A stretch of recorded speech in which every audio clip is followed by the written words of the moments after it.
The opinions you hear on Your Mountain from individual hosts or guests do not necessarily represent those of Your Mountain, our sponsors, or other entities we're affiliated with professionally or otherwise. You've waited long enough. Go listen to the show. There are millions of acres of opportunity out there. They belong to you. Every day, decisions are being made that affect your land, your water, your wildlife. You should know about them. This is Your Mountain.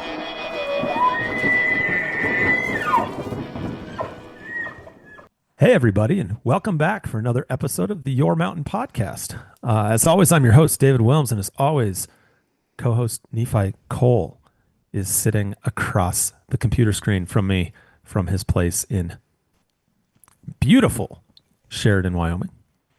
Beautiful. How are things going? You know, Dave, it's pretty good. Yeah? I'm actually really tired. Yeah, you've been traveling. I just got back from a legislative hearing. It was a good time. I don't care if that's in your town or if you have to travel someplace else from it. If you're going to a legislative hearing, at the end of it, you're tired these days. I got to be honest. You know, sometimes you get new legislators in their first year or two, and you really want them to understand the process better. Because, like, when you get to, like, man, when you're supposed to be done at 5 and it's 7 p.m. and, you know, people are talking and, you know, they're trying to sort through points of order and things like that in a hearing. Gets long, buddy. I agree. And at the state level, at the local level, at the federal level, yeah, I totally agree. I'm glad that you were attending the meeting. I'm sure I know a number of other folks that were there with you, and I'm glad I was not one of them. I would not have, my stress level would have been real high. I would have been bubbling up in that one. I wanted you to be there so bad. It was going to be such a good time. I actually used an example. I used you, but I didn't say your name. Oh, come on. Now, yeah, I think you're doing this on purpose because you know I don't want to talk about the hearing on this podcast. We're not going to talk about it. It's for some other date. We're going to talk about this issue. You're all going to be really excited. It's really fun. These issues you went in there and threw me under the bus, huh? No, I didn't even say your name. But it was funny because there was an experience that I had years ago. I won't go into details, but we're trying to close this loophole in the state. People are discussing a loophole that has to do with different, you know, tags and areas and things like that. And I remember you had approached me about said loophole and said, "Check this loophole out. We could totally do this." And I was like, "Do you remember that?" Oh, I know. Yeah. Like if it's there, you may as well take advantage of it, even if you think it's like it should be closed, right? Yeah. So I was there today being like, let's close this loophole for some idiots, like me use it. Anyway, we'll talk about that some other day. It's out there. It's tempting to want to take a hold of it. Yeah. It's going to be fun. We got lots of fun episodes. We got lots of interesting things to talk about in the upcoming future because you know what? People don't quit doing stupid stuff. Isn't that great? That's great. That's great. Yeah. There's going to be all kinds of stuff. You're right. There's going to be and we're getting right into, like, we are just on the cusp of hunting season opening for us. There's going to be lots of stuff to talk about there because I anticipate having a much better season this year than I did last. I'm just hoping, knock on wood, it can't be much worse than it was for me last year. That's what I remember. I was calling you to ask about a project during this upcoming hunting season where our professional careers maybe overlap. You go. That's what you're saying. After this podcast is over, let's talk about coordinating on a project. Something totally different from this hearing, like an actual project. Yeah, like something real. Like with something work related, like something that we can. Yeah, not like these little. You know, that's a funny thing. It's not this. Really, it's not this shooting range that you're pushing for, right? No. It has nothing. People to do all with up in arms now. No, that's done deal. That was a huge success. That was a. and now half the legislature hates you for it. No, they do not. They're excited. It's funny. Yeah. Well, Dave, you got to get the work done. So I agree. I'm happy. Well, whatever it is, I'm happy to talk about it. We get work done. Sometimes people get grumpy with us, but we get work done. That's what we do. Yeah. Professionally. On the personal side, you and I dabble in lots of little interesting areas where we're like, that needs fixed. Let me drop a bug in somebody's ear. Let's fix this too. Let's fix that. It's kind of fun. It's been a fun ride, I guess. I've enjoyed always working with you professionally and unprofessionally, like this podcast, which is totally unprofessional. And unprofessionally, like some of the the poking we do behind the scenes stuff. Yeah. Things that no one will ever hear. Yeah, that's right. Hey, let's talk about some stuff people might be interested in. Well, you had wanted to talk before the big, so two things. Like I want to spend some time, like the bulk of this episode, I want to talk about the Roadless Rule and the Secretary of Agriculture's recent proposal to rescind that rule. Yeah. That's what I want to spend the most of this on, but I know that you wanted to talk a little bit about Land and Water Conservation Fund.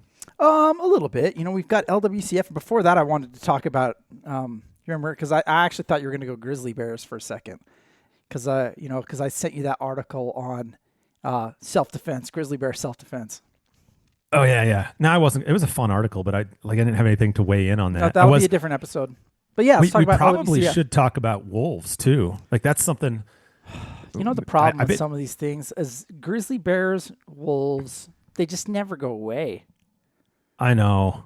Like we got like the wolf thing I'm mentioning is a decision out of a district court judge in Montana.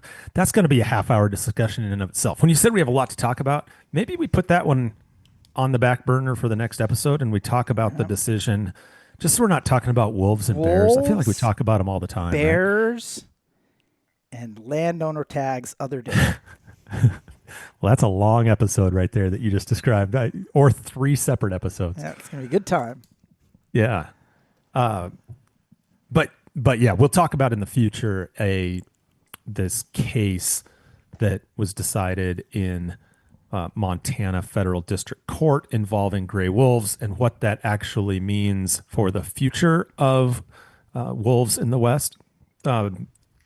It's really, I'm not going to get into the weeds now, but it's one that's worth talking about. So we'll talk about that on a future episode.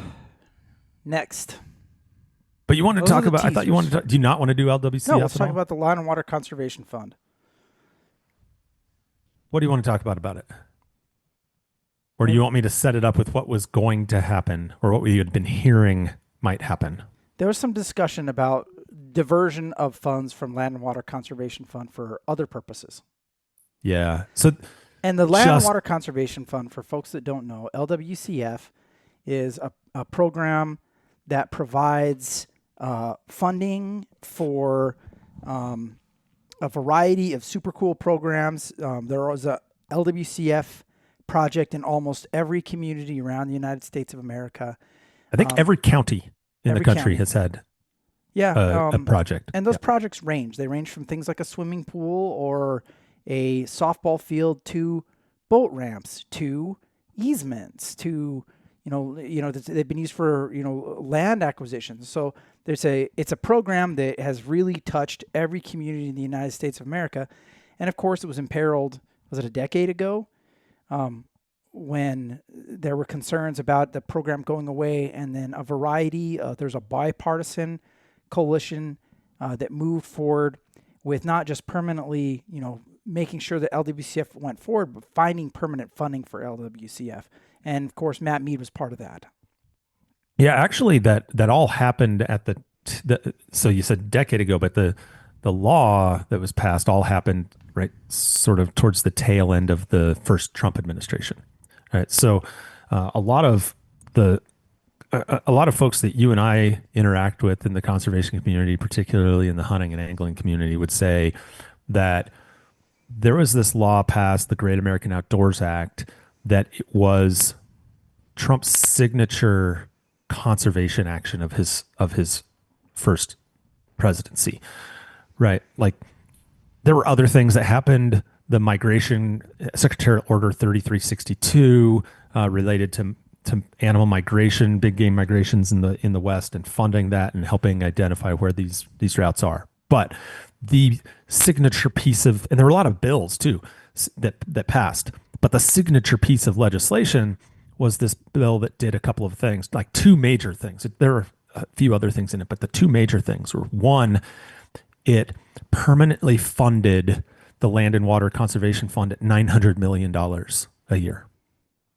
And it, on the second side, it created a multi-billion, with a B, $billion appropriation and a fund to address maintenance backlogs primarily in national parks, but there are also maintenance backlogs in national forests and wildlife refuges and national monuments and like BLM lands, like you name it. But the bulk of it was to address this maintenance backlog in national parks.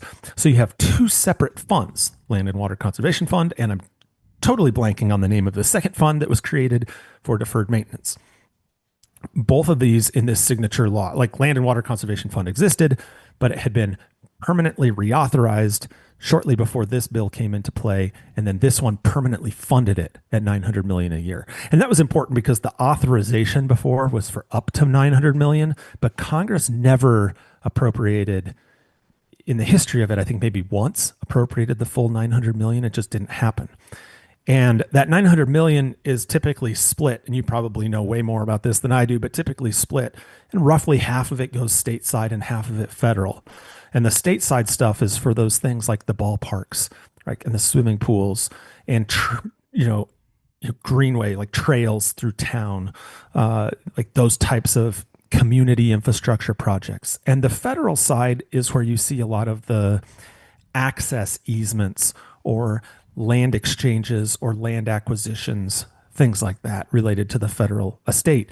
And those two things together make up the fund. And the proposal that was floating around, the rumor mill that was churning, was that Secretary Burgum was recognizing that there's now, I think the last I saw was a $28 billion backlog, maintenance backlog in the Park Service that needs to be addressed. And so he was looking at that federal side money and saying, I might write this secretarial order that takes that federal money, not the state side money. We still want to have the ballparks and all that stuff. But maybe we don't want to have any more land acquisitions or easements or things like that. And so I'm going to divert that money and put it into the deferred maintenance backlog for the parks. And that got some folks fired up because, as I mentioned, you have these two different pots of money very expressly, and the two are not meant to mix. And the Land and Water Conservation Fund and the Great American Outdoors Act, the language is very clear that the money has to be spent for these purposes. You can't divert it to other things. Think of it like Pittman-Robertson, right? How with Pittman-Robertson Act money, you can't divert it for other purposes, right? It has to be used for the state agencies for wildlife management or for their, for fulfilling the mission of that agency, right? To advance hunting and shooting sports, right? So, now LWCF, in that regard, yeah, LWCF right. funding. I think it's important everybody kind of take a step back and remember where that funding comes from. So the funding comes from primarily royalties from offshore oil and gas. And so there's a lot of discussion about this. A lot of folks have seen that as an opportunity pot of money, right? Because if you've got those royalties coming in, the thought is, well, what else could we use these for other than for LWCF funds that they come from, this fund? There was discussion years and years ago when they were talking about this. I say years, it's like a decade, but about reappropriation of the funding in certain states that are in certain areas, and how that gets funded and who gets it and whatnot. But I think the reason I wanted to talk about this is because these are recurring themes that we're always going to see with programs, which is we have issues where you don't have enough money to pay for everything sometimes, and so there's this thought that you can borrow from Peter to pay Paul, and that's what was going on with LWCF, is the idea that we're going to be able to utilize this funding. We've got this other thing over here that we want to do, that we think that is a priority. It's very important to us. Well, why don't we just take money from over here? Maybe nobody will notice, and we'll slide it over and fix this problem. And the reality is, if we had unlimited money, there are a lot of great things we could do. But it's very difficult in a budget to prioritize how you're going to spend your money. It's much easier, of course, to spend other people's money. It's tough to figure out how you're going to spend the money that you have access to. And that, is a recurring theme with LWCF. And it's interesting you mentioned Pittman Robertson. I had a discussion at a meeting I was at in Dallas with a representative from Georgia at the, maybe I shouldn't have said the state, a representative at the federal level. Yeah, because that really, who was very much sends a signal. Yeah, very much interested in ending Pittman Robertson. And we spent about a half an hour, with me talking about, hey, look, this is why Pittman Robertson remains a priority and why it should be. This is why it's important. And of course, his thought and his contention was like, well, look, you can't tax. This has to do with a right. You shouldn't be able to tax that. And it's an interesting argument, a challenging one. But at the same time, when you start talking about, there was no argument from him about the value of that $1 billion a year that Pittman Robertson provides. And when you started talking about hunters' education and habitat and the things that it provides for those agencies and the importance of that commitment within those payers of the Pittman Robertson tax to the future of outdoor opportunities, he agreed. Those things are important, and his statement was, well, we'll just get the money from someplace else, right? Yeah. Where do you get it from? I mean, that's the challenge. You just print more and then drive up inflation. Yeah, that's the challenge. That folks, we look at all these things and these priorities, and there's a lot of stuff we want to see done. But when you say like, okay, how do we want to pay for this? You run into some interesting, arguments where folks don't want to necessarily find the pay-fors. They want to spend the money, but they don't want the pay-fors. And that's a really, this is a stark reminder to us out here working on these natural resource issues that we have to be inventive and we have to be willing to find ways to, we got to find ways to pay for it. We agree that these things are important, but to a large degree, our ability to be conservation-minded and conscious is a byproduct of our success. Because when we're successful in other areas and we have enough, to be frank, disposable income in our economy to be able to do these great things. And we're really lucky in this country and with the North American model to be able to do that, because there's places that don't have the same resources that we have to be able to do that. And it's it's always going to be a wrestling match of trying to find the right balance of how we can do these things and where we can find the partners and the funding to do them. And I will say to Secretary Burgum's credit here, two things. One, I think what I'm hearing, now this is just rumor mill stuff. I don't think he's come out and said it directly. But what I'm hearing is that the pressure applied by the hunting community to say, whoa. These are different funding sources, and I appreciate what you're trying to do. Like, I appreciate that you want to address the maintenance backlog, but maybe this isn't the way to do it. I think it's a good sign. It sounds like the secretary's listening to the hunting community on this one, and maybe is backing off of that piece a little bit. And then the second piece I'd say is, this goes to your get creative and come up with some solutions. There is an idea that's floating out there. I think the administration's pursuing it, to raise entry fees in parks, in national parks for non-U.S. citizens. So folks coming from all over the world to check out our parks, saying maybe they can pay a little bit more, and that additional revenue can be used to help with some of the maintenance backlog. So I think that's starting to think about create. I know it's maybe you wouldn't call just jacking up a fee a creative solution, but I think it's a nuanced approach to a fee of saying, we're going to increase a fee on a certain segment of the visitors rather than everybody. and use that money to pay for deferred maintenance. So that's an idea that's floating around, or not an idea, it's an actual proposal, I believe now, that's floating out there to address some of the maintenance backlog. And then, that Great American Outdoors Act, the fund for deferred maintenance, like there's a discussion now and among members of Congress about introducing a bill to reauthorize that and add additional funding and find some additional funding to go towards deferred maintenance as well, which I think I'm excited to hear that there are folks considering doing that without touching LWCF. So, interesting. It is interesting. And I think one of the things that this representative he and I talked about briefly was, it was interesting. He talked about Pittman Robertson and how hunters and fishermen have really, and those related industries have really stepped up and said, like, no, we want to be part of the future of wildlife. We want to be part of the future of this management. And we started to talk about, the ill-fated from the 1980s, the backpack tax, right? And for those who don't remember and haven't listened to Your Mountain podcast, episode number 2, I believe, where we went and visited with the OIA. And at the time, director of the OIA, right? Outdoor Industry Association. Yep.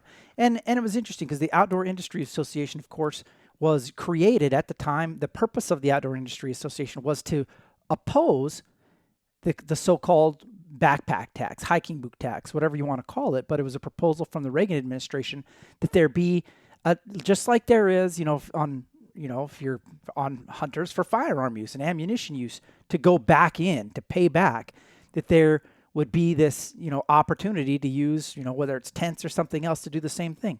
And you saw within the outdoor community a voluntary effort to do that really had, I'd say, I don't know if steam or popularity is the right way to put it, but and that was about a decade ago too, where people like the 2% for conservation, right? Where people like voluntarily, we're going to do 2% of our profits, and I think that was also a way of kind of staving back this argument that, hey, wait a minute, we're the gun guys and we paying. What about the backpack guys? What are they doing? And so, but there's a huge amount of interesting politics behind that too, because there are those within that hunting community that actually don't like it because they want to have the biggest voice at the table in terms of decisions that are made with wildlife. And what if mountain bikers? What if they're paying in too? Are they going to want a seat at the table and to talk? Well, I would say they've got the seat at the table. They're already talking, and so it becomes a really, I think it's a discussion that it's going to come back. At least I hope it does, and I think it should. Of like, okay, well, how do we take care of these things that we all care about? What resources are we pulling to protect these things, and who are the user groups? There's no such thing as a non-consumptive user.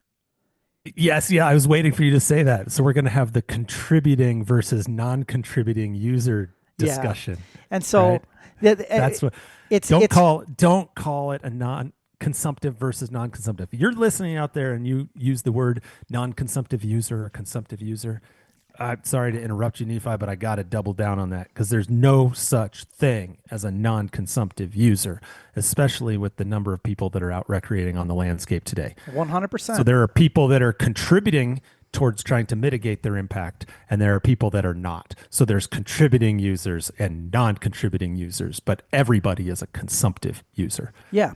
When you're That's out there, take. You're right. I mean, and this is interesting because sometimes I think it's interesting how we look at some uses that stress animals, and we all nod our head and we recognize it. Hunting may stress animals because you're looking for them. But, there's much more reluctance when you get into something like shed hunting to admit the stress. In some ways we do, in some ways we don't. In some places we do, in some places we don't. Well, in biking, nobody wants to say like, yeah, when you're riding or cross-country skiing or snowmobiling, there's all these things that people don't want to admit that when you're putting animals at a caloric deficit because they're scared of you and they're moving around, it doesn't matter what your intent is. The result to the animal is the same because they're burning the calories. Yeah. And if you've been on some of these trails and some of these higher use trails and there's new trails hundreds of miles of new trails seem to get built every year, cutting into some of these areas that were otherwise, refuge for wildlife. Like there's so much traffic on some of them. It's like you're creating this wall. It's almost like an interstate highway in the backcountry in some places. That's just, it limits animal movement. There are actual studies out there showing some of the impact it can have on elk, for example, fat tire bikes, running through winter ranges and so forth, and the impacts it can have. You've got collar data showing the distance that animals stay away from some of these higher use trails because of all the people impact. You've got the impact in the Tetons on bighorn sheep because backcountry skiers are going deeper and deeper into the Tetons to get that, the new, powdery run, right? Like it's, and impact animals is real. It's real. And animals aren't dumb. We've all seen it. We all know it. Like we know where to find them. They're where the people aren't. And so that's the challenge for the animals, is like to figure out where they can go that the people aren't. And they don't really care. They don't it doesn't make a difference whether you're wearing an orange hat or you're wearing a black helmet. To the animal, it's people, and they're looking to move away from pressure. Yep. Man, now I feel like we're going down this rabbit hole, and we could just go down there forever and ever. That was a lot of fun. But since we're talking about that, because the reality is what we're talking about people moving into spaces where they weren't before, and what effect that has on species and wildlife, and how you control that. And what are the motivations and what are the incentives for mitigating those issues? And that actually segues pretty nicely into talking about the Roadless Rule. I was thinking the same thing. Let me tee up what is happening right now, and then maybe we just go back in time to 25 years ago and then march through it. But here's what's happening as of today. We're recording, time stamping this August 29th. Okay. Recording August 29th. And today, the Forest Service posted in the Federal Register. You can go to regulations.gov, so regulations.gov, to pull this up. You can find the proposal, or it's, call it really a notice of intent or a scoping comment period, whatever you want to call it. But for the past several weeks, the Secretary of Agriculture, Secretary Rollins, has been intimating that a proposal is coming to rescind the Roadless Rule. And we'll talk about what the Roadless Rule is, how many acres that involves, all that kind of stuff here in a second. So that's what this proposal does. In the Federal Register today, the proposal it's actually what it is technically called. It's a notice of intent to prepare an environmental impact statement. So they can't just, because of the way the Roadless Rule was created in the first place, they can't just write an order rescinding it and it goes away. There's a whole process that has to happen here. And the part of the process is they have to prepare an environmental impact statement. And that means this is like a formal rulemaking process. So they open up a comment period starting today to get input into what are the things that they should be considering when they do this environmental impact statement. And maybe, for example, what are the range of alternatives they should consider, from full rescission of the entire Roadless Rule to no rescission to modified, a Roadless Rule modification, like with exceptions, whatever it happens to be. That's what they're seeking feedback on right now. And we'll talk in more detail about that. Just so you know, I'm going to lead with this and then I'll close with it again. The comment period is open. It is August 29th today.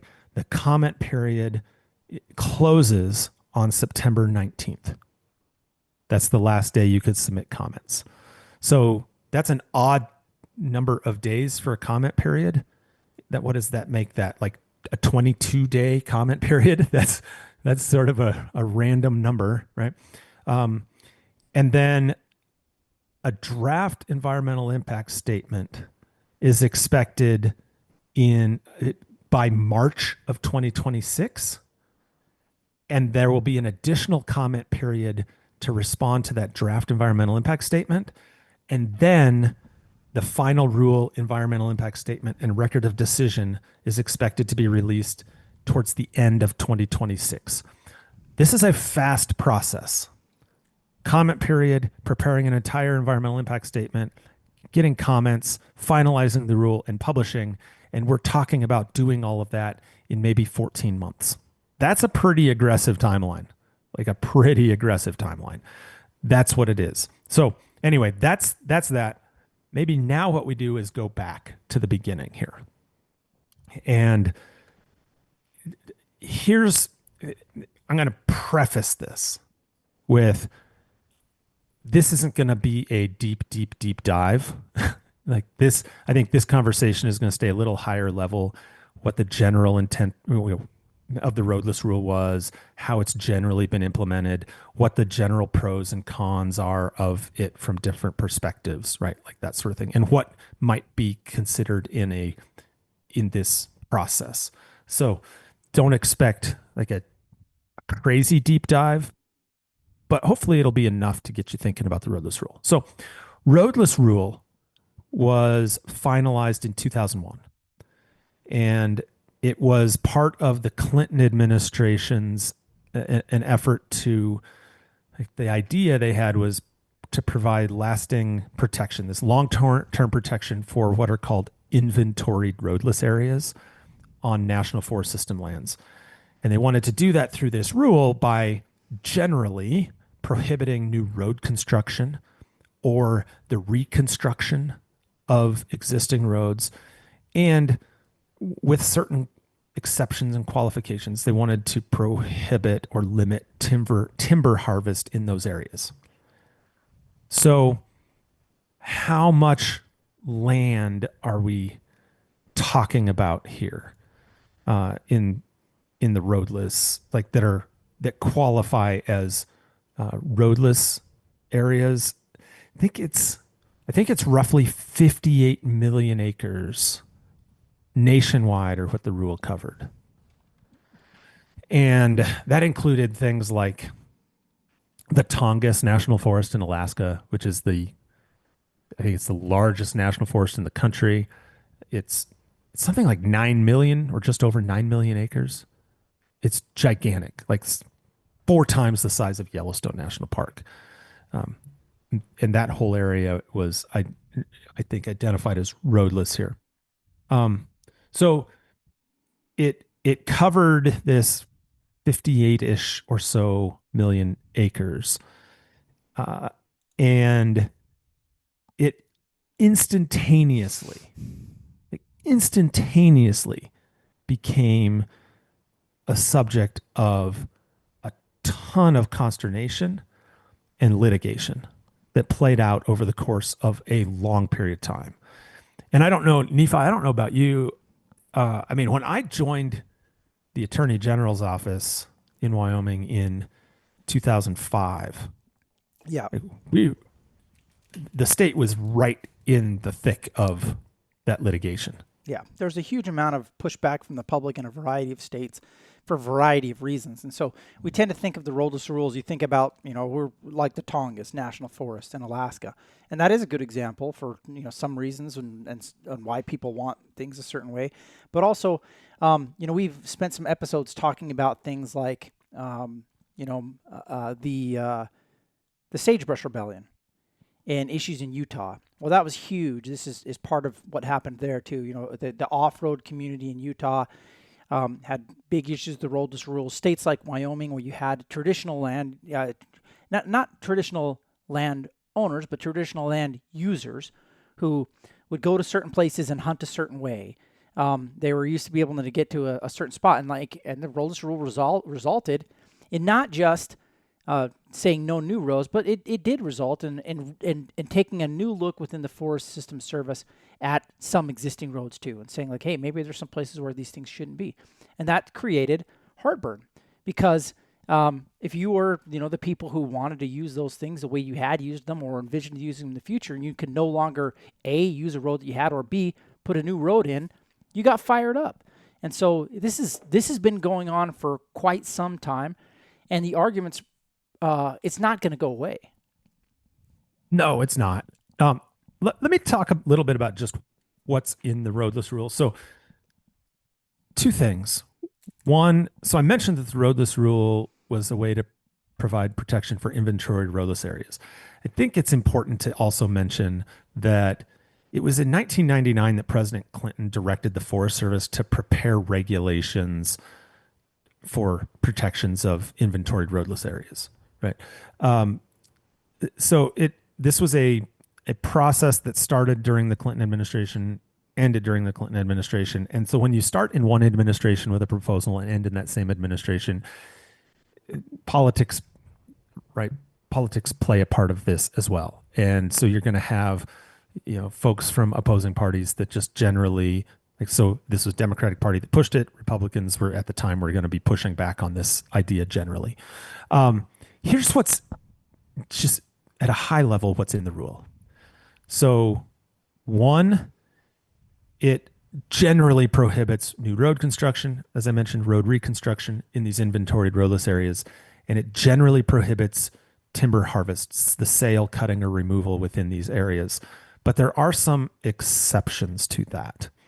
There are exceptions that allow road and timber, like road construction and timber harvest in certain circumstances. And just here's a couple, but one of them would be if it's viewed as necessary to protect the public health and safety. And examples could be, you have imminent threat and you need an immediate response for a flood, a fire, or some sort of catastrophic event. So you can cut in new roads, you can remove timber to fight fire or to address threats from flood. There are ways to do that. There are also, if you have to do cleanup, like say you had a big, like a mine tailings pond or something like that, say the dam breaks and you get a bunch of toxic materials that end up in a waterway and it's running through an inventoried roadless area. Well, you could go in to clean that up, to mitigate that.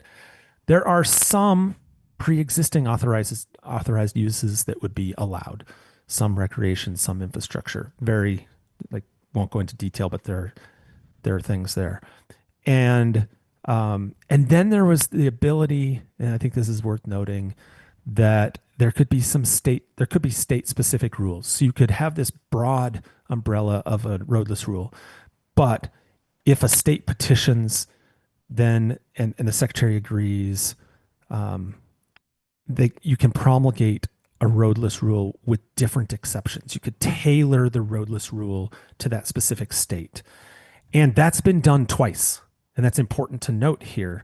That's been done in Idaho, and that's been done in Colorado, where the states petitioned for a roadless rule that was tailored to their specific state needs. And they went through that process with the federal government and got that put in place. Those two states are not subject to this proposed rulemaking. This proposed rescission of the roadless rule would not apply in Colorado and in Idaho. So that's worth mentioning too. So that's the idea. But remember, the big thing here is this identification. Like, here's the justification, right? And we'll talk about the counter arguments too. The arguments in favor of this rule, some of them, were things like water security, clean water, for example, saying that these roadless areas are really important in the West in particular, to creating reliable water sources, right? To be able to have, snowpack and fill reservoirs and have reliable water sources. Also, they were viewed as very important for security for wildlife. I bet you know this one, Nephi. There are a number of studies out there. We probably both know some of the people that have done the collar data on this with elk in particular. Have you seen some of the stuff that talks about how far elk generally stay away from noise and from roads? I haven't seen specifically, but it's two ridges, Dave. It's two ridges. To that, that's two ridges. It could be something like that. There's data that talks about how they respond to people, like walking, hiking, and just Jeeps and trucks and ATVs, and the distance gets for an ATV, it's actually way farther. If you're road hunting, if you're grinding around on a road on an ATV and you happen to stumble in across an elk, consider yourself real lucky. You found one of the dumb ones, because most of these elk are trying to avoid those places. Yeah, they're like the little noisy ones always speak if somebody gets off and shoots if I'm around those.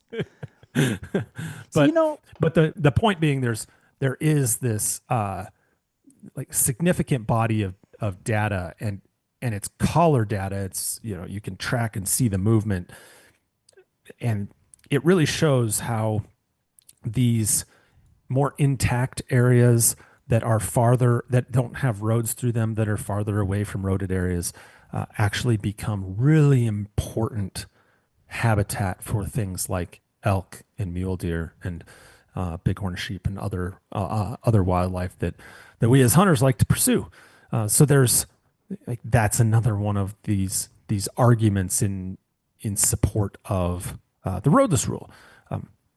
But like we said, it's really controversial, and their lawsuits started almost immediately, challenging whether the roadless rule could apply nationally, challenging the roadless rule just generally, challenging, like, the list of litigation is a mile long. Like, people were unhappy with the rule. Yeah. And a lot of folks still remain unhappy with the rule. Yeah, I'm looking, the blue, as a great example, like the people who are lined up, look at the Blue Ribbon Coalition, which is, there's a lot of people that like to use blue ribbon. And so, lots of this stuff will, it's not to be convinced with other blue ribbon groups, but, you've got literally hundreds of organizations that are involved in utilization of the outdoors, like four-wheelers clubs, like,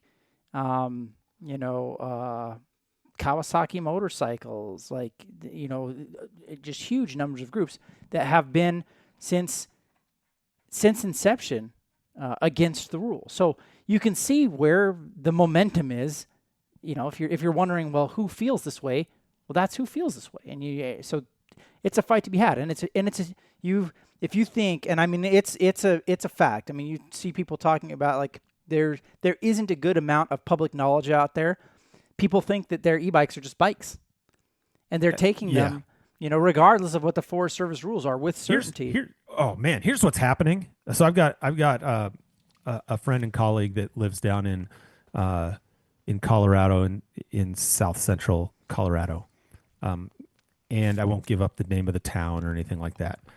But what I will tell you is there are, and if you're a mountain biker, I hope you don't fall in this category. There are so many new trails that have been created in these areas because people have gone out and just broken the law and trailblazed new trails. And then after a while, so many people have done it, the trails are kind of broken in, that the Forest Service kind of capitulates and agrees to say, okay, we'll allow a formal trail here.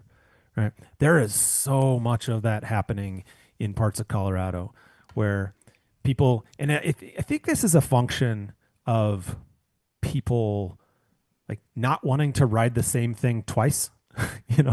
So many folks are like, I just want to do something different.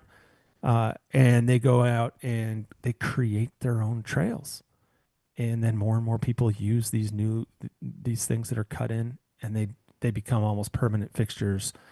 And then you have so much use on them that now folks are like, okay, let's just make them formal trails. So you have a lot of trails that are built that way. And it's actually kind of frustrating. That's separate from the roadless rule piece. That's just general, like, it's worth knowing that actually happens quite a lot out there. And my comment is, like, that's rewarding breaking the law. Is just my where I'm sitting. That kind of rewards breaking the law. Look at this new trail I created on my own, and now everybody gets to use it. So now I got to go find another trail because I want to have that solitude and I want to be by myself and I want the challenge. So I'm going to cut in a new trail. Anyway, ramble on.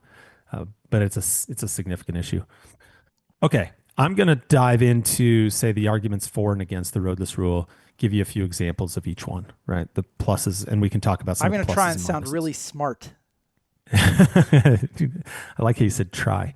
Let me run through. Maybe what I'll do is let me just run through them really fast. I'll run through through both of them, and then we can just analyze. So I'll do the arguments in favor first, and some arguments against, and then we'll just we'll just react. Okay. Okay. Okay. Arguments in favor. One, biodiversity and habitat protection. So these roadless areas contain intact ecosystems, habitat for sensitive species, and old growth stands of timber, for example. By having the roadless rule in place, you reduce fragmentation and you protect these core habitat areas. And the point being, a lot of these roadless areas have remained ecologically intact over the last 25 years. And they're important, like we talked about before, they're important for security, for elk and other things. And so that's one thing that's viewed as this is a positive. This is a reason why the roadless rule has a lot of benefit, because it's good for wildlife. Second, water quality and watershed protection. Some evidence out there that roads are a primary source of sedimentation in headwaters.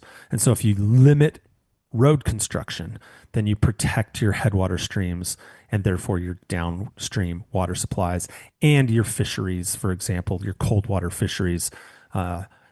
Thinking in the Intermountain West, you have your cutthroat trout that really need cold, clear water, and sedimentation can really impact some of these native cutthroat trout stocks that are in some places not doing great.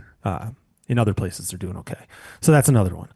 A third one, and this one's going to be tension because I think there's going to be a positive in favor and against, right? Which is recreation, right?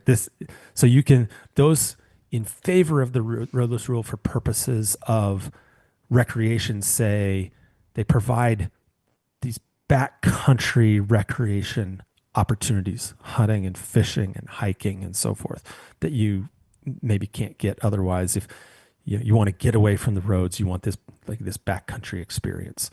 And some communities that are heavily reliant on certain types of outdoor recreation have said this is pretty important for supporting long-term tourism. I think you'll find that recreation argument, there's another side of that maybe certain types of recreationists might push back. So there's a few, and let's and I'm probably missing some. Here's a few arguments against the roadless rule. I'm ready. I'm taking notes. Let's talk local economic impacts in a different way. So opponents say, look, this shuts off local timber supplies, it limits resource development, and it impacts jobs in rural communities that maybe relied on logging or mineral extraction. And that's a great one in the Tongass, where there's been an effort for years to reinvigorate the logging industry in the Tongass National Forest, right? And this roadless rule has prevented that from happening. And they're saying, well, you're costing us jobs, you're shutting down industries. So that's one. There's an argument against the roadless rule saying it hurts our ability to manage wildfire and forest health, because if you prohibit roads and timber harvest, then you can't do thinning and fuel reduction, you can't reduce wildfire risk, and you can't improve overall forest health. So that's one as well. And let's do a third one. We'll say there's not a one size fits all approach, right? You can't do this. Forest Service imposing a nationwide regulatory template. Instead, you should defer to states or local multiple use planning, right? Like this is the top down rather than bottom up kind of approach to management, that there's not a one size fits all approach. And if you're going to do something like this, it should be tailored to each individual state. So good job, Dave. Well done. Those are three of each. Yeah, you did a good job. Well done. So react. They're all true. Everything you said on both sides is 100% true, and that's why this is a tough issue, because everything you said, like the arguments, there's not an argument when we talked about the for and against. There's not a right and a wrong on these arguments. These are real arguments, and they are valid on both sides. Where in areas where you don't have human encroachment, you do have better biodiversity. You have better habitat for certain wildlife, and it's the wildlife I want to chase. Which again, now I've exposed my bias, right? As I said, it's the wildlife I want to chase. Like, now where my priority is in something like that. Old growth forest, reducing fragmentation. And I'll get back to watershed protection, but you talked about recreation, and I think you're right in saying it's a type of recreation that falls on both sides. And interestingly enough, watershed protection kind of falls on both sides too, because when you look at the recreation, what you're getting is competing recreational interests. You're getting some people who are saying, I see this forest as a place that I want to go chase animals that don't want to be around people. And I want to put my backpack on, I'm going to head up there, and I don't want to compete with a guy on a four-wheeler. Well, interestingly enough, and unfortunately, there's probably a whole lot of dudes who buy four-wheelers that would just as soon be at that exact same spot. And so you run into this problem now of this is a competing interest. And so we have to be sensitive that that's real. Watershed protection. Yeah, sedimentation, 100%. Anything that causes increases sedimentation is going to be potentially impactful on a watershed. Why is it nuanced? Because with the sedimentation, you're saying, well, if we get a road, we might get sedimentation from a road that could affect a watershed. On the opposite side of the coin, you're going to be able to argue, and you're right, this isn't a fake argument, that forest health, so managing the forest to maintain a healthy timber structure, and to remove and thin timber so that you don't get huge wildfires guess what? It helps to have access into a watershed. It helps to have a road into that watershed. So wildfire suppression, you can make the argument that it's a real positive thing to have some access into those areas, and it's true. You wouldn't be lying when you said that. So both of those sides, they can both make this argument that's compelling, and it's true. And then finally, control. That gets to a lot of this. That gets to the heart of the argument over the Roadless Rule. Very much like the Sagebrush Rebellion. The argument that people in D.C. are making this decision and not us, the local folks. Somebody who lives in Wyoming is making a decision for Alaska. Or worse, somebody that lives in Chicago is making a decision for Alaska. And we live, by this massive forest, and we know what's best, so let us manage it. I agree with that. I don't think that that's wrong either. I think that those people... Now, does that mean that is the only thing? No, it doesn't. Does that mean, every guy who lives close to something gets to decide what happens to that natural resource? No, it doesn't. But it does mean that local expertise, local interests need to be considered in these decisions. And sometimes when we're talking about the issues from thousands of miles away, we don't understand the impact on the local economy when somebody shuts down a Jeep road in southern Utah. And, the guy who owns the Jeep shop in southern Utah probably understands. And so they're complex issues. They're nuanced. They're not easy. And ultimately, that's why we're having a fight about the Roadless Rule, because these were decisions that were made, again, in a certain period of time, and they weren't viewed as being bipartisan. And so now we're whipsawing back and forth between the extremes on fixing these issues rather than finding a solution in the middle. That's my take. Yeah, a couple of observations. One, Colorado and Idaho, as I mentioned, are not part of this rescission process because they petitioned the Secretary of Agriculture under the provisions of the Roadless Rule and said, we want something tailored to us, like to our specific state needs. Are we going to get everything we want? Probably not. Like, in fact, I think if you ask anybody in those states, nobody will say we got exactly what we wanted out of this. There was a deal that they made, recognizing that there was this overall policy of protecting inventoried roadless areas. But because the states petitioned and worked with the agency and brought all of their own information and tailored something that would work best for their state, they're not subject to this rescission, this proposal. Like, those two states are what they have, they're going to keep, and they're going to keep operating, right? Which tells me something, right? It kind of gets to that maybe something you were mentioning of, you were kind of agreeing with one of the points of the top-down approach, this one-size-fits-all approach, that there's a really strong argument there that maybe that's not the best approach. What I'm hearing, what you said, and I think this is what I'm going to say something similar. I don't want to put words in your mouth.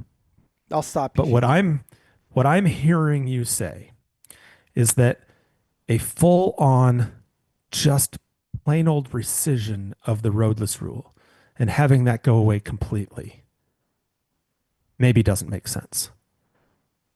Keeping it in place the way it is, the way it's been for 25 years, that's invited mountains of litigation and so forth, may also not make sense.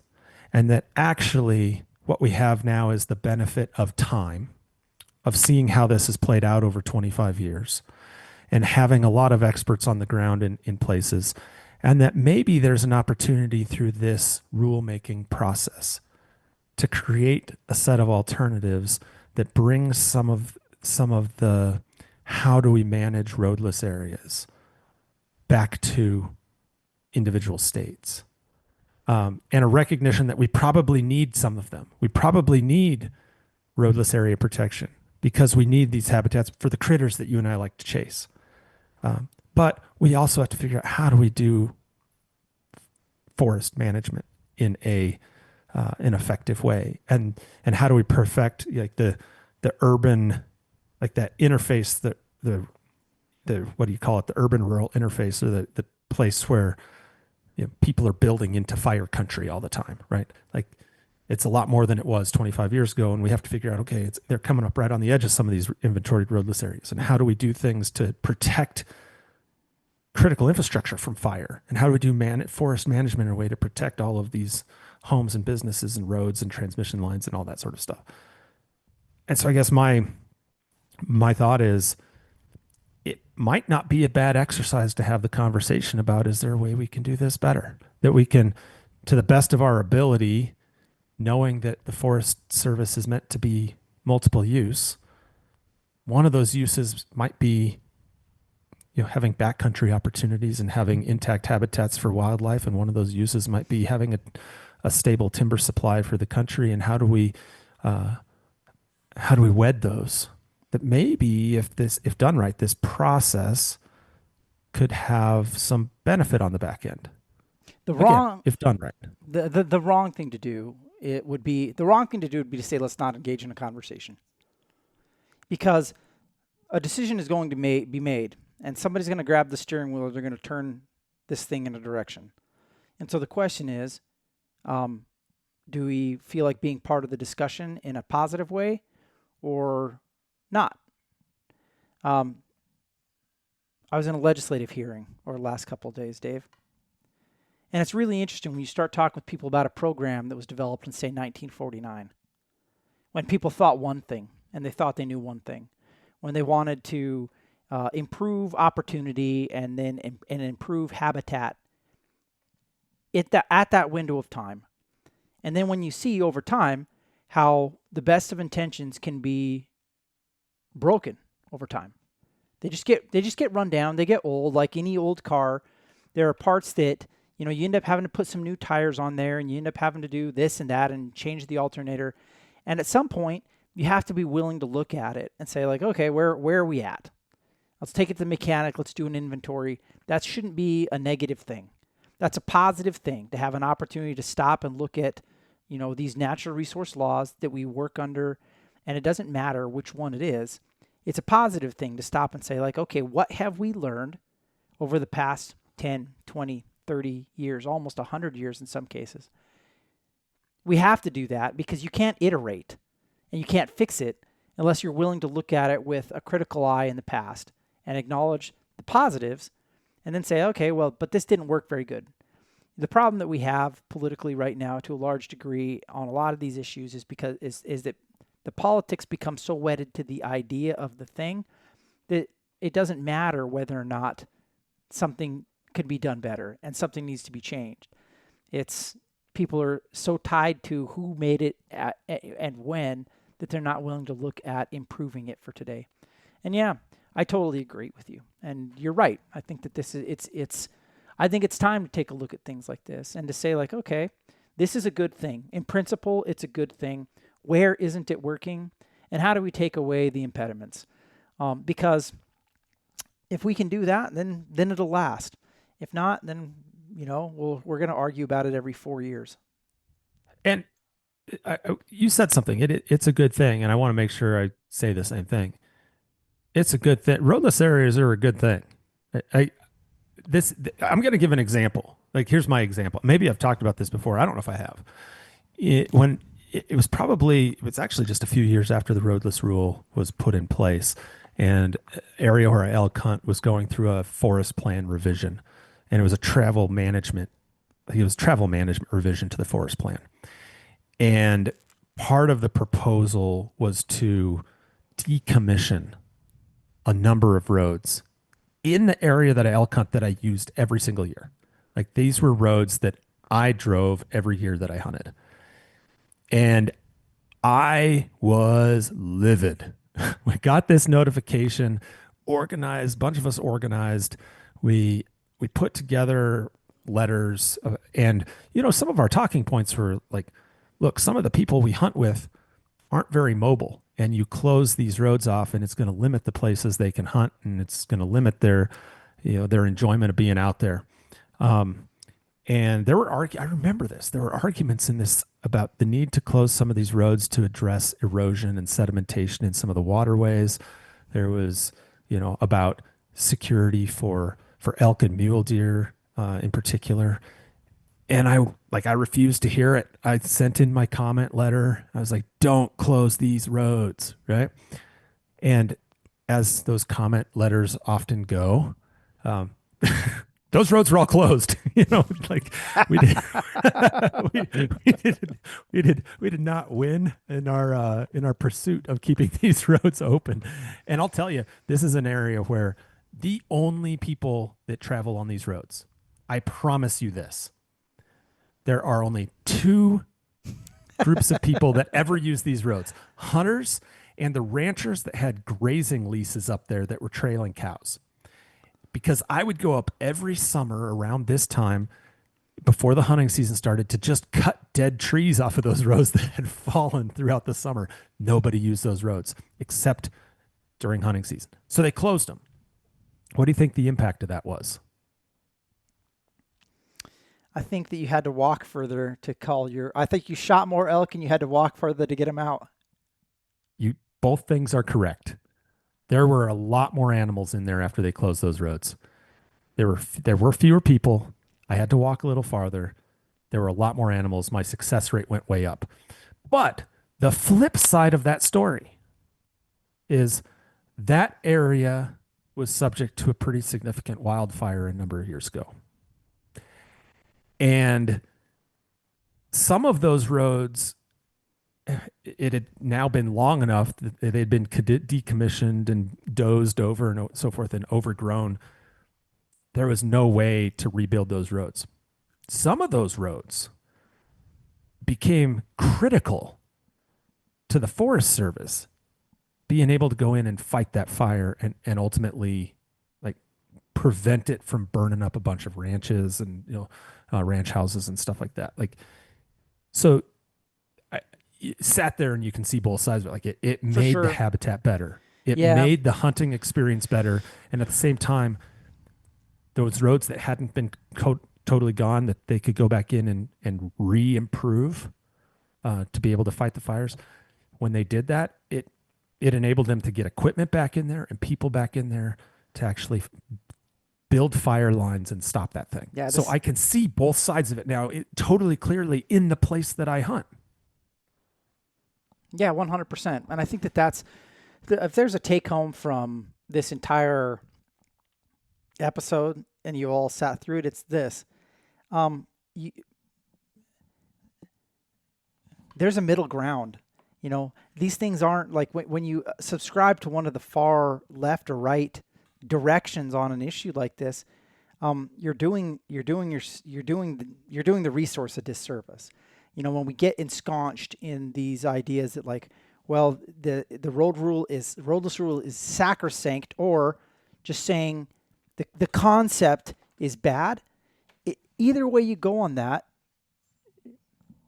you'd be making the wrong decision, because the right decision is someplace down the middle. It's not the popular one. It's not the one that's going to make everybody happy. If the guy who wants to be able to go everywhere and thinks, that if I can see tire tracks in my rear view mirror, that's a road. You're not going to make that guy happy. That's okay. But you can find, if you're willing to talk with people, you're going to be able to find middle ground. And I think that's where this discussion needs to go, is saying okay, what were the unintended consequences of the way that the rule was written and how we have interpreted it? And how can we undo those?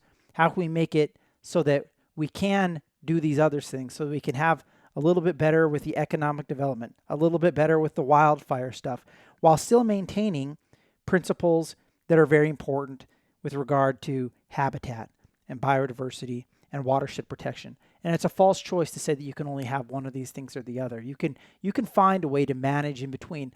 And there's not a right and a wrong there. They're just management decisions. And so you can work through it. And the only way to work through it in a lasting way is to make compromises and work through it as a group. So here's what's next. And I'll just reiterate the very beginning. Here's what's next. Comment period is open until September 19th. You have thoughts on the proposed rule to rescind, provide those comments. The comments should probably be focused on two things if I were looking at this. One is what the preliminary description of the proposed action is. So it's worth knowing that the proposal out there is to rescind the 2001 Roadless Area Conservation Rule on 44.7 million acres, including the Tongass National Forest, but to maintain state-specific roadless conservation rules for Idaho and Colorado. And the other thing is that pursuant to an executive order, the executive order that's unleashing Alaska's extraordinary resource potential, this proposed rule will expressly exclude Tongass National Forest from the 2001 Roadless Rule. That is the proposal. Tongass is out, no longer has Roadless Rule protections if this is finalized. So think about that. And then if they adopted this, the management of inventoried roadless areas. So this doesn't get rid of inventoried roadless areas. The proposed rescissions of the rule, not of inventoried roadless areas. The management of those roadless areas would be governed by land management plan direction. So what they're looking for is public input on that proposal. They're for sure going to have the rescission being the proposed action. And they're going to also analyze, and they have to do a range of alternatives in an environmental impact statement. So they're going to do a, quote, no action alternative that would retain the roadless rule. So here's the opportunity if you really think about it. They've just laid out the two extremes, right? They've said, we're going to propose total rescission, and we're going to analyze a no action alternative of status quo, which means there's an opportunity to provide some comment on what other alternatives they should consider. Maybe you want to say there should still be a roadless rule. We should still be limiting development, road construction, so forth, to the maximum extent practicable, or whatever you want to say, in these inventoried roadless areas. But we recognize that the rule as written isn't perfect and can be improved. And here are the ways that we would recommend improving it as you consider what your range of alternatives should be. This is an opportunity to provide feedback. Consider it scoping. Provide feedback on what the range of alternatives they should analyze in their environmental impact statement should be. Right? Like what should the back end of this look like? And then you'll have another opportunity when they publish a draft environmental impact statement that has the range of alternatives analyzed and identifies their preferred alternative. You'll have an opportunity to comment again and say, I like this, I don't like this. I want to pull pieces from alternative A, B, and C, and you should create, do that, right? The public comment period, despite what I just told you about my own comments being completely ignored in the process 20 years ago. They're going to listen to yours. They'll listen to your comments. But do think about it. Get your comments in.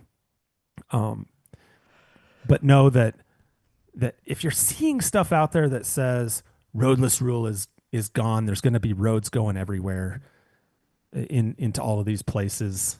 Like, that's a lot of hyperbole, right? I mean, I swear we there will talked be at about the this end. like 150 episodes ago. You think we did 150 episodes? I have no idea. But point is, comment period's open, short comment period. Get your comments in. Hopefully this was helpful. As with everything, there's nuance. It's not always sky is falling or everything is perfect. There's always something in between, and that's hopefully like what we try to provide here is a little bit of the nuance and a little bit of cut through some of the stuff to help you think critically about it. Hopefully this has been helpful. Maybe. We should have talked about landowner tags. Is that your way of saying this was not helpful at all? I'm just kidding. No, I think it's a good discussion. I have nothing to add. I don't either. Thanks everybody for listening. And I'll say it because I say it at the end of all these things. Please, if you haven't done so, go out and give us a 5-star rating. Give us a review if you have a little bit of time. Tell us hopefully telling us that you like the content and you want more of it. I felt 3-star today, to tell you the truth, Dave. I didn't feel... You felt that this was a 3-star performance? Yeah, give us 5. We didn't earn it, but give it to us anyway. Well, it's we'll always do better good to be next self-aware. time. Yeah. It's always good to be self-aware.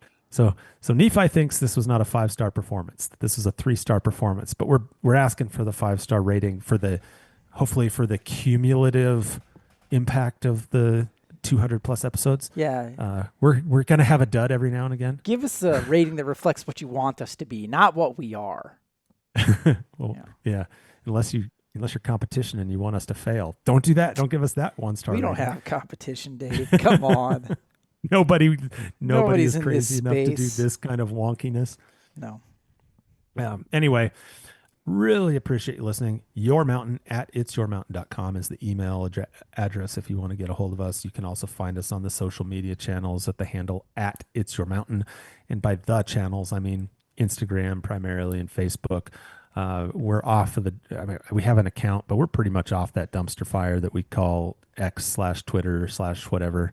I haven't been on that in ages, and if you've sent messages there, I didn't even know we had an account. I'm assuming we still do. I just never go there and check it. So if you've been sending messages to that, you might want to find another place to do it. But anyway, yeah, thank you all. Super appreciate you being here listening to us. Thanks, Nephi. I actually thought it was a great discussion. And as always, remember, folks, life is about experiences. So go have one.